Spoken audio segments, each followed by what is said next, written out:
Imagine this for a second. It's 7:30 in the evening. You finally sit down after a long day.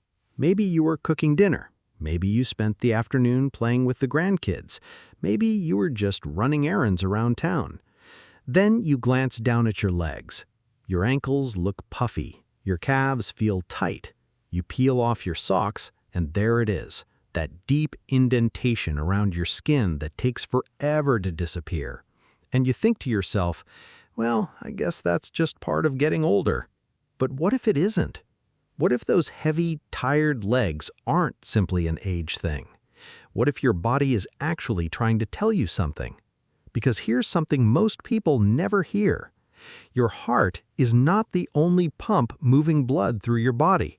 You have a second pump, a hidden pump, one that sits lower than your heart, one that becomes more important with every birthday after 60. And when that pump starts getting lazy, your legs pay the price. The swelling, the aching, the restless feeling, the visible veins, the nighttime cramps, the heaviness, all of it can start there. Now, before we go any further, let me tell you a quick story. A gentleman named Frank came into a community health event where I was speaking. Frank was 72, retired firefighter, tough guy, the kind of man who never complained about anything. But after the presentation, he waited until everyone left.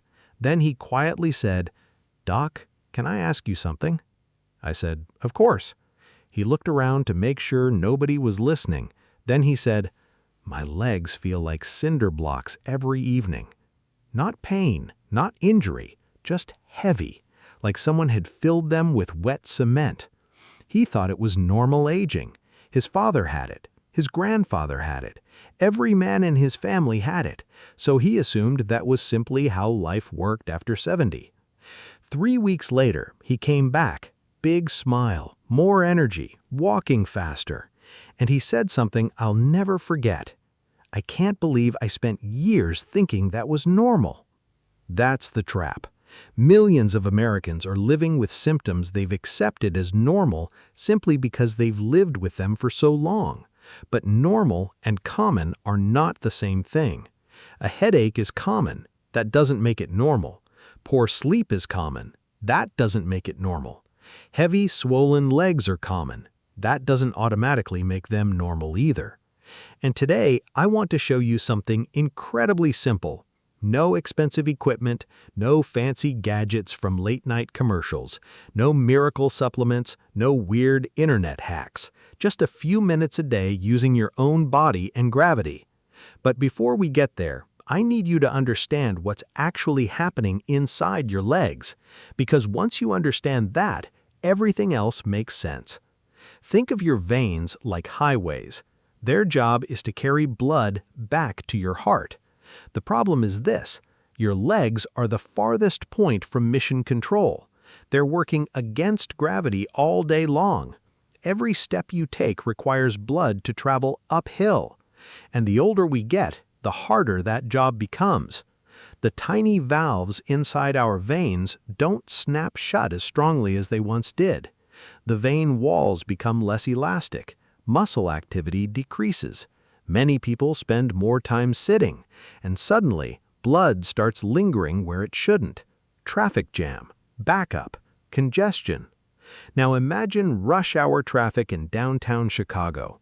Cars everywhere, nothing moving. That's what poor circulation looks like inside your veins. And when that happens, your body starts waving red flags. Swelling, pressure, aching, visible veins, night cramps, burning sensations, restless legs. The crazy part is most people focus on the veins. The real issue is often the pump. Let me explain. Every time your calf muscles contract, they squeeze deep veins like a tube of toothpaste. That squeeze pushes blood upward. Doctors sometimes call the calf muscles the second heart. Pretty cool, right? Because every step you take literally helps pump blood back toward your chest. But here's where things get interesting. After 60, many people unknowingly stop using that pump effectively. Maybe arthritis limits movement. Maybe retirement means less walking. Maybe knee pain makes exercise difficult. Whatever the reason, the pump slows down, blood flow slows down, and symptoms begin piling up. Now, here's the good news. Sometimes you don't need a complicated solution. Sometimes you simply need to wake the pump back up. A few years ago, I met a woman named Linda from Arizona. Linda was 68. Her ankles swelled every single afternoon. By evening, she could barely fit into her favorite shoes. She assumed sodium was the problem. Then she blamed water intake. Then she blamed aging. Sound familiar? Eventually, she started a simple daily routine focused on improving circulation. Nothing dramatic, just consistent. A few minutes every morning, a few minutes every evening. After 2 weeks, she noticed her shoes felt looser. After a month, the swelling was noticeably reduced.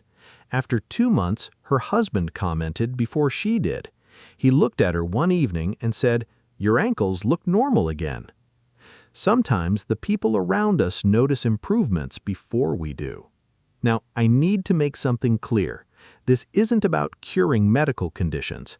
If you have sudden swelling, severe pain, redness, blood clots, heart disease, or any serious medical issue, you need proper medical evaluation. Always.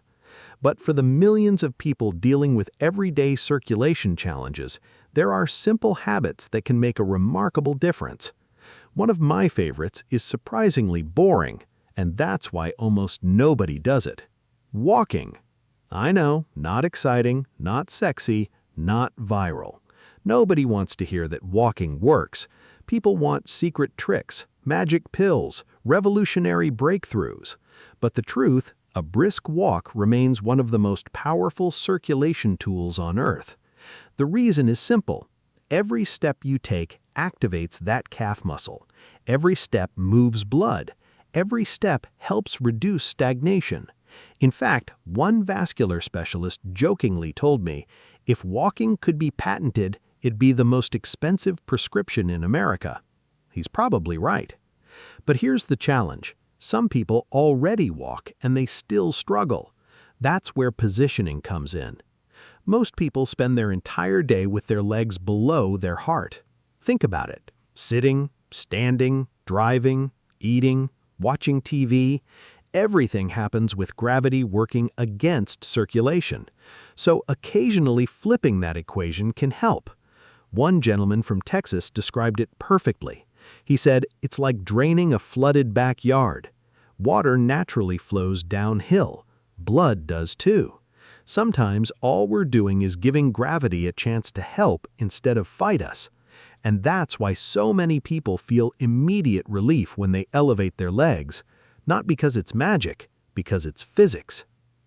Now, here's something that surprised me. A lot of people think exercise has to leave them sweaty to be effective. Not true, especially after 60. Some of the most powerful circulation movements are gentle, slow, controlled, almost relaxing.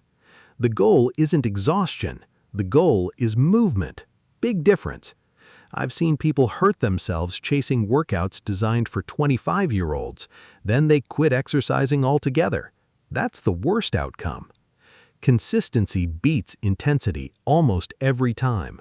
5 minutes done daily beats 1 hour done once a month, every single time. Think about brushing your teeth. Nobody brushes for 3 hours on Sunday and skips the rest of the week. Health doesn't work like that. Your veins don't either. Small daily actions create momentum. Now, let me share another story. A retired school principal named Martha contacted me after hearing a presentation similar to this one. She said her legs felt fine in the morning, but by dinner, different story. Heavy, achy, tired, like she'd climbed a mountain. The interesting part is she wasn't inactive. She was actually on her feet most of the day. The issue wasn't movement, it was recovery. Once she began giving her circulation a few minutes of intentional support every evening, things changed. Not overnight, not instantly, but steadily. That's usually how real results happen, not with fireworks, with consistency. The internet loves overnight transformations. The body usually prefers repetition. And honestly, that's good news, because repetition is free. Now, here's something else nobody talks enough about: hydration. When people think about circulation, they immediately jump to veins, but blood itself matters. If you're constantly dehydrated, your circulatory system has a harder job, and many adults over 60 unintentionally drink less water than they need, not because they're careless, because thirst signals become less reliable with age. The body simply doesn't shout as loudly, so people end up running slightly dehydrated without realizing it. Think of it like trying to move maple syrup through a garden hose instead of water. Everything becomes harder. Now, I'm not telling you to start carrying around a gallon jug like a fitness influencer, but paying attention to hydration matters a lot, especially when combined with movement. Now, let's talk about something that almost everybody notices but few people discuss: nighttime leg discomfort. You finally get comfortable, you climb into bed, you settle in, and suddenly your legs have opinions: restlessness, twitching, cramping, that strange urge to move. What's going on? Part of it can be circulation, because when you've spent an entire day fighting gravity, symptoms often become more noticeable once everything slows down. That's why many people say evenings are worse than mornings. The day's effects have accumulated. Think of it like a traffic jam that grows throughout the day. Morning traffic isn't bad. By 5 p.m., different story. Your legs can behave the same way. Now, here's the encouraging part. The body is remarkably adaptable. Give it support, give it consistency, give it movement, and it often responds. Maybe not overnight, but steadily. That's the key. Steadily. Not perfectly, not dramatically, steadily. And honestly, that's how most lasting health improvements happen. One choice, one day, 1 week at a time.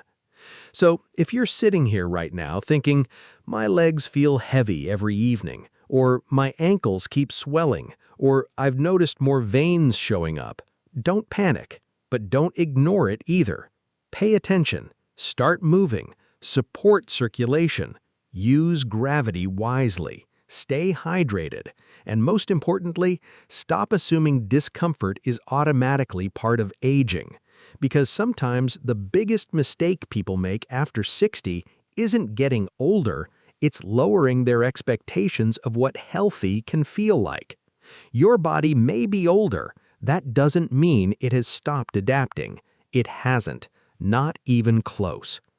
The truth is, many people spend years accepting symptoms they don't have to accept. Then one day they make a small change, a few minutes, a simple routine, a little consistency. And suddenly they realize something. Their legs aren't supposed to feel exhausted every evening. Their ankles aren't supposed to stay swollen. Their body wasn't broken, it was asking for help. And once they finally listened, everything started moving in the right direction again. If there's one thing I hope you remember from today's conversation, it's this: movement is medicine. Consistency is powerful, and your legs are talking to you every single day. The question is, are you listening?